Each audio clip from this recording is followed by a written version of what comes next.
نحمده ونصلي ونسلم على سيدنا ومولانا محمد رسوله النبي الأمين المكين الحنين الكريم الرؤوف الرحيم أما بعد فأعوذ بالله من الشيطان الرجيم بسم الله الرحمن الرحيم قال الله تبارك وتعالى في الكلام المجيد والفرقان الحميد إن الله يحب التوابين ويحب المتطهرين صدق الله مولانا العظيم وقال الله تبارك وتعالى في شان حبيبه مخبرا وآمرا إن الله وملائكته يصلون على النبي يا أيها الذين آمنوا صلوا عليه وسلموا تسليما مولاي صل وسلم دائما أبدا على حبيبك خير الخلق كلهم محمد سيد الكونين والثقلين والفريقين من عرب ومن عجم یا رب بالمصطفیٰ بلغ مقاصدنا واغفر لنا ابا مضاء یا واسع الکرم۔ اللہ رب العزت خالق کائنات کی حمد و ثنا پیارے آقا کریم علیہ الصلوۃ والسلام کی بارگاہ میں عاجزانہ اور حقیرانہ ہدیہ درود و سلام کے بعد تمام احباب کو السلام علیکم ورحمۃ اللہ وبرکاتہ۔ الحمدللہ تعالی اللہ رب العزت کے فضل اور اس کے احسان سے ایک مرتبہ پھر چند لمحات اس کے ذکر میں بسر کرنے کی اس نے توفیق عطا فرمائی ہے۔ دعا ہے کہ اللہ رب العزت ہمیں اپنی رحمتوں اور برکتوں سے مستفید ہونے کی توفیق عطا فرمائے اور شعور عطا فرمائے، اور ماہ رمضان المبارک کہ یہ جو آخری ایام ہیں، اللہ رب العزت ان ایام میں ہمیں اپنی بارگاہ سے عظیم خزانے رحمت کے، برکت کے، عنایت کے اور جہنم سے آزادی کے اور اس کی خوشنودی اور رضا کے حاصل کرنے کی توفیق عطا فرمائے۔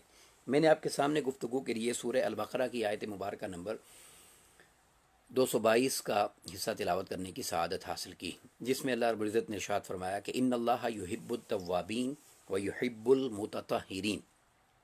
اللہ رب العزت نے اس آیت مبارکہ کے اندر توبہ کی عظمت کا ذکر فرمایا اور توبہ کی حقیقت کا بھی ذکر فرمایا کہ توبہ کس کو کہا جاتا ہے۔ اللہ رب العزت نے ارشاد فرمایا کہ ان اللہ یحب التوابین، بے شک اللہ رب العزت توبہ کرنے والوں سے محبت فرماتا ہے، ویحب المتطہرین، اور خوب پاکیزگی اختیار کرنے والوں سے محبت فرماتا ہے۔ یہ جو پاکیزگی اختیار کرنے کا یہاں پر فرق بیان کیا گیا ہے اور جو حکم آیا ہے، یہ توبہ کی حقیقت کی طرف اشارہ دلواتا ہے اور توبہ کی حقیقت کو سمجھنے میں مدد دیتا ہے۔ بالعموم ایک مغالطہ ہے اور ایک لا علمی ہے اور توجہ نہ کرنے کی وجہ سے ایک غلط مفہوم جو ہمارے دل و دماغ میں بیٹھا ہوا ہے، اس کی اصلاح مقصود ہے۔ میں آگے بھی، چونکہ یہ بہت طویل مضمون ہے، توبہ کی اقسام کے حوالے سے ہے، اس کی شرائط کے حوالے سے ہے، بہت طویل مضمون ہے، اس پر شاید میں آگے بھی ایک دو نشستیں آپ کے سامنے عرض کروں، مگر آج بنیادی طور پر ایک فرق جس کو سمجھنا بہت ضروری ہے وہ آپ سے شیئر کرنا چاہتا ہوں، اور وہ فرق یہ ہے کہ یاد رکھیں، ایک استغفار ہے اور ایک توبہ ہے۔ استغفار اور توبہ یہ دو الگ الگ چیزیں ہیں۔ ہم لوگ لا علمی کی وجہ سے، توجہ نہ ہونے کی وجہ سے، یا سستی اور غفلت کی وجہ سے میں یہ کہوں گا کہ ہم توبہ کی حقیقت کو سمجھ نہیں پائے، اور حقیقت میں ہم استغفار کو ہی توبہ سمجھ لیتے ہیں۔ اس فرق کو کلیئر کرنے کی ضرورت ہے، چونکہ توبہ جو بندے کو اللہ کا محبوب بنا دیتی ہے، جو بندے کو اللہ کے قریب کر دیتی ہے، وہ اتنے بلند مقام پر لے جاتی ہے کہ روایات میں آتا ہے کہ اگر انسان سچی توبہ کر لے تو گناہ میں جتنے عروج پر ہوتا ہے، جتنی سرکشی میں آگے بڑھا ہوا ہوتا ہے، اور جتنے بڑے لیول تک چلا جاتا ہے نافرمانی میں، جب وہ سچی توبہ کرتا ہے تو رب کائنات اس سے فرما برداری میں بھی، اپنی اطاعت میں بھی، بندگی میں بھی اور اپنی محبت میں بھی اتنا ہی اونچا مقام عطا فرماتا ہے۔ وہ توبہ سے ملتا ہے۔ اب استغفار اور توبہ کا فرق کیا ہے، یہ بات میں آپ کے سامنے عرض کرنا چاہتا ہوں۔ استغفار کس کو کہا جاتا ہے؟ استغفار اپنے گناہوں سے معافی مانگنے کا نام ہے۔ جب بندہ اللہ کے حضور استغفار کرتا ہے، توبہ کرتا ہے، گناہ کی معافی طلب کرتا ہے، اس کے لیے وہ اللہ کی بارگاہ میں مناجات کرتا ہے، بیٹھتا ہے، مانگتا ہے، سوال کرتا ہے، روتا ہے، اس کی بارگاہ میں التجائیں پیش کرتا ہے، تمنائیں کرتا ہے، چاہے وہ خاص لمحات میں ہو، خاص دنوں میں ہو، خاص ایام اور خاص راتوں میں ہو، چاہے وہ ہر وقت ہو جب انسان اپنی زبان سے استغفار کے کلمات کہتا ہے۔ تو زبان سے استغفار کے کلمات کو پیش کرنا، ہاتھ اٹھا کر مانگنا، گڑ گڑانا، توبہ کرنا، آنسو بہانا، سجدہ ریزی ہونا، آہوزاری کرنا، مناجات کرنا، یہ جو پروسیس ہے اس کی بارگاہ میں توبہ پیش کرنے کا، اس کو استغفار کہا جاتا ہے۔ قرآن مجید نے اس کی تفصیل بیان کی ہے، یہ فرق بیان فرمایا ہے، بہت سارے مقامات پر اس کی وضاحت ہے۔ میں چند ایک مقامات لیتا ہوں تاکہ پھر ہم اس کو سمجھیں کہ توبہ اور استغفار کا فرق کیا ہے۔ سب سے پہلے یہ بات ذہن نشین کر لیں، پھر میں آگے توبہ پر آتا ہوں۔ استغفار اللہ سے بخشش طلب کرنے کا نام ہے۔ استغفار کا معنی جو ہے وہ اس سے بخشش مانگنا ہے، کیونکہ استغفار کا مادہ غفرہ ہے۔ غفرہ اس کے معنی ہے بخشش اور مغفرت چاہنا، اپنے سابقہ گناہوں سے بخشش اور مغفرت مانگنا۔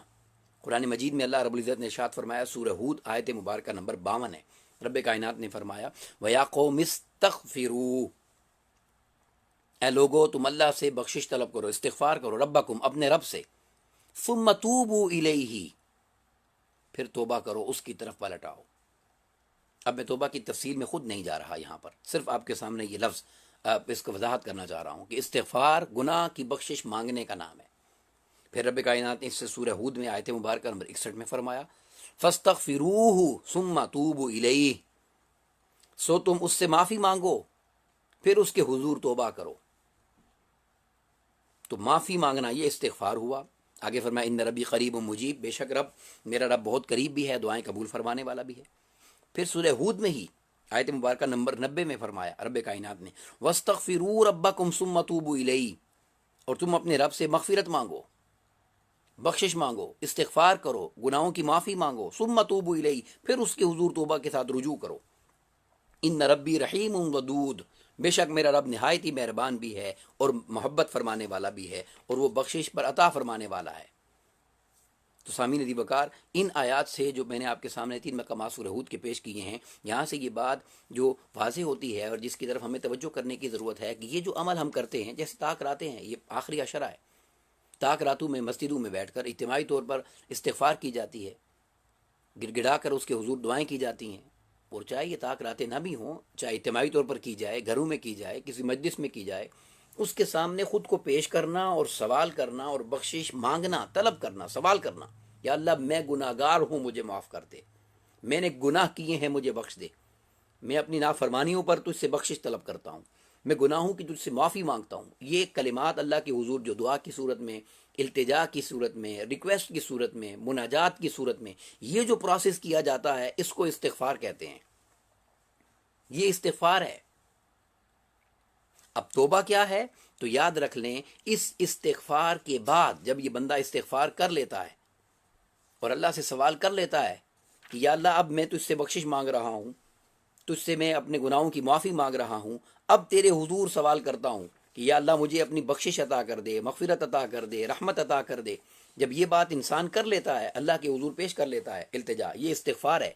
اس استغفار کے بعد گناہ نہ کرنا، پھر سابقہ زندگی کو چھوڑ کر نئی زندگی کا آغاز کرنا، پھر نافرمانی نہ کرنا، پھر اس سے بے وفائی نہ کرنا، اور پھر اپنی سابقہ روش سے ہٹ کر راہ راست پر استقامت سے چلتے جانا، اسے توبہ کہا جاتا ہے۔ اب دیکھیں رب کائنات نے ارشاد فرمایا قرآن مجید میں، اللہ رب العزت ارشاد فرماتا ہے سورہ معاہدہ کی آیت مبارکہ نمبر 39 ہے، فرمایا فَمَن تَابَ مِن بَعْدِ ظُلْمِهِ، جس شخص نے بھی ظلم کے بعد توبہ کر لی، اور کیا توبہ کی؟ وَأَصْلَحَ، اور اپنی اصلاح کر لی، یعنی دوبارہ گناہ کی طرف نہیں پلٹا، دوبارہ نافرمانی کی طرف نہیں گیا، دوبارہ اس نے ان احکامات کو تھام لیا جن کے کرنے کا حکم ہے، اور ان کو ترک کر دیا جن کے ترک کرنے کا حکم ہے۔ فَمَن تَابَ مِن بَعْدِ ظُلْمِهِ، جس نے ظلم کے بعد توبہ کی، یعنی وَأَصْلَحَ، اپنی اصلاح کی، فَإِنَّ اللَّهَ يَتُوبُ إِلَيْهِ، تو پھر بے شک اللہ رب العزت بھی اس پر رحمت کے ساتھ رجوع فرمائے گا۔ اللہ رب العزت توبہ یعنی بخشش کی صورت میں اس کو عطا فرما دے گا۔ ان اللہ غفور الرحیم، بے شک اللہ بڑا بخشنے والا بھی ہے اور بڑا مہربان بھی ہے۔ تو سامعین عزیز وقار، یہ ہے وہ بخشش اور مغفرت کے بعد اپنی اصلاح کر لینا، نافرمانی کی طرف نہ جانا، پھر گناہ کی طرف نہ جانا، پھر بد کرداری کی طرف نہ جانا، پھر اللہ سے بے وفائی کی طرف نہ جانا، اس کو توبہ کہا جاتا ہے۔ تو گویا استغفار یہ ہے کہ بندہ اللہ سے گناہ کی معافی مانگے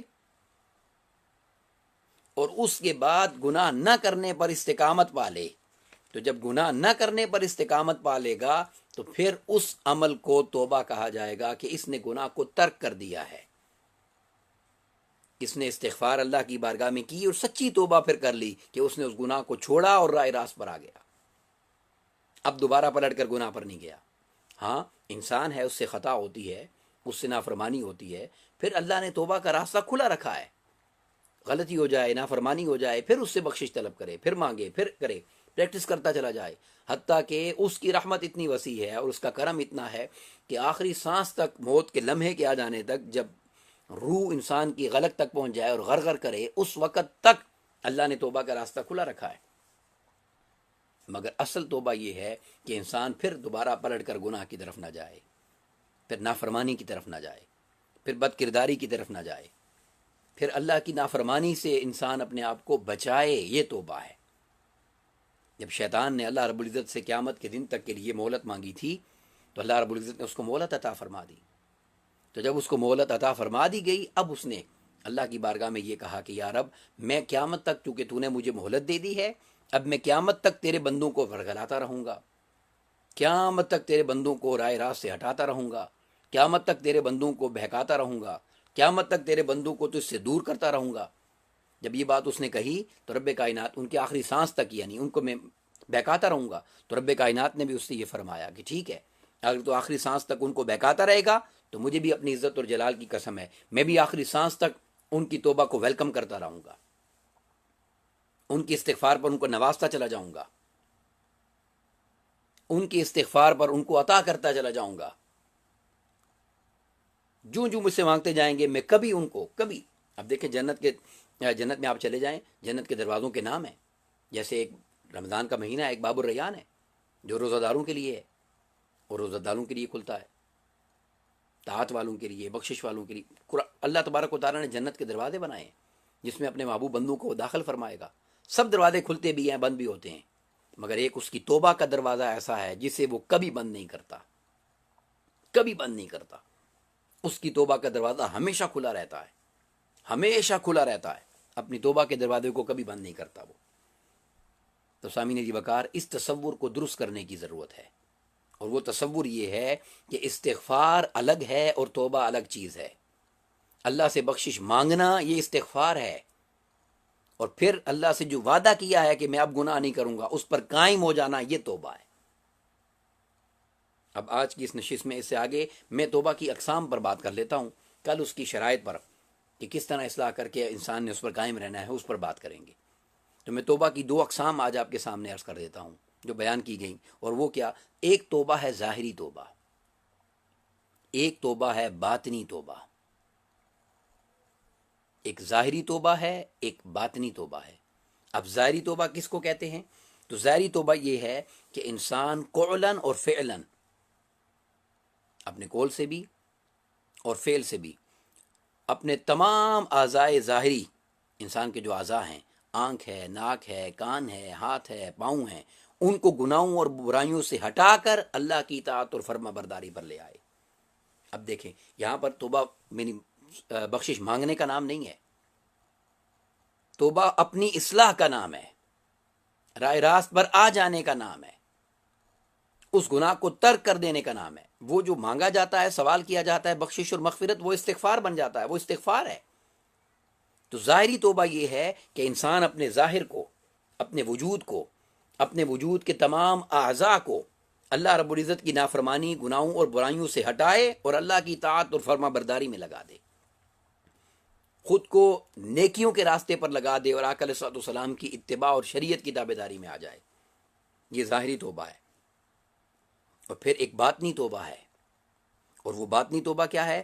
باطنی توبہ کا معنی یہ ہے کہ انسان دل کو، اپنے باطن کو گناہ کی غلاظتوں سے، علائشوں سے، گناہ کی گندگی سے، اس سے پاک کرے، اور ایسا صاف کرے کہ اس کے دل میں گناہ سے نفرت پیدا ہو جائے،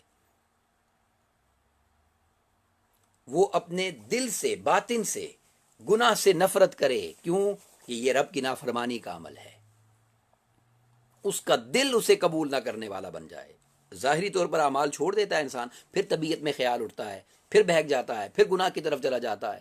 تو ظاہری توبہ یعنی ظاہری طور پر وجود کو رائے راست پر رکھنا اور گناہ سے بچانا، اور باطنی توبہ یہ ہے کہ پھر انسان کا دل، طبیعت، اس کا مزاج ایسا گناہ سے نفرت ہو جائے اور متنفر ہو جائے کہ وہ پھر نافرمانی کی طرف نہ جائے. اس نے دل کو ایسی صفائی عطا کر دی ہے اور اللہ کی محبت سے اس کا دل ایسا چمکنے لگ گیا ہے کہ ہر وہ چیز جو اسے اللہ سے دور کرتی ہے اس کا دل خود اسے دور ہٹاتا چلا جاتا ہے اور نفرت کرتا چلا جاتا ہے. اب یہ تو ابتدائے توبہ ہے. اس کے بعد آگے جا کر توبہ ہے عظیم توبہ، جو انسان قائم کر لیتا ہے اس کو اپنے اس توبہ پر اپنے آپ کو، تو پھر اسے رب کائنات کی عظیم برکتیں اور رحمتیں نصیب ہوتی ہیں. عظیم برکتیں اور رحمتیں نصیب ہوتی ہیں. حضرت ذوالنون مصری رحمۃ اللہ تعالی علیہ فرماتے ہیں التوبۃ توبتان. یہ بات یہ نشین کر لو کہ توبہ کی دو صورتیں ہیں، دو طرح کی توبہ ہے. توبۃ الانابہ، ایک توبہ انابت ہے، و توبۃ الاستجابہ، اور ایک توبہ استحیاء ہے، استجابہ. اب فتوبۃ الانابہ، آپ نے فرمایا توبۃ الانابہ کیا ہے؟ حضرت ذوالنون مصری رحمۃ اللہ تعالی علیہ بیان فرماتے ہیں، اور اسے امام حضور داتا گنج بخش علی حجویری رحمۃ اللہ تعالی علیہ نے کشف المحجوب میں بیان فرمایا. اب وہ توبۃ الانابہ کیا ہے؟ فرماتے ہیں ان یتوب العبد خوفا من عقوبتہ. توبہ انابت یہ ہے کہ بندہ عذاب الہی کے خوف سے توبہ کرے کہ مجھے عذاب ہوگا، مجھے سزا دی جائے گی، مجھے جہنم میں جلایا جائے گا، میں عذاب کا مستحق ہو جاؤں گا، سزا ملے گی نافرمانی سے. یہ توبہ ہے. آپ نے فرمایا توبہ انابہ کہ اللہ کے عذاب کے خوف سے توبہ کرنا.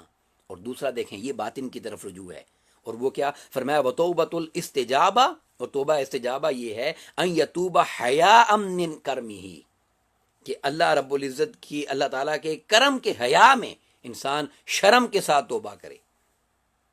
اس کے سامنے انسان اللہ رب العزت کے حضور حیا سے اپنے آپ کو پیش کرے، اسے حیا آتی ہو کہ رب کی نافرمانی میں کیسے کروں گا، یہ عمل میرے رب کو ناپسند ہے، میں رب کے حضور کیسے اس عمل کے ساتھ اپنے آپ کو پیش کر سکتا ہوں.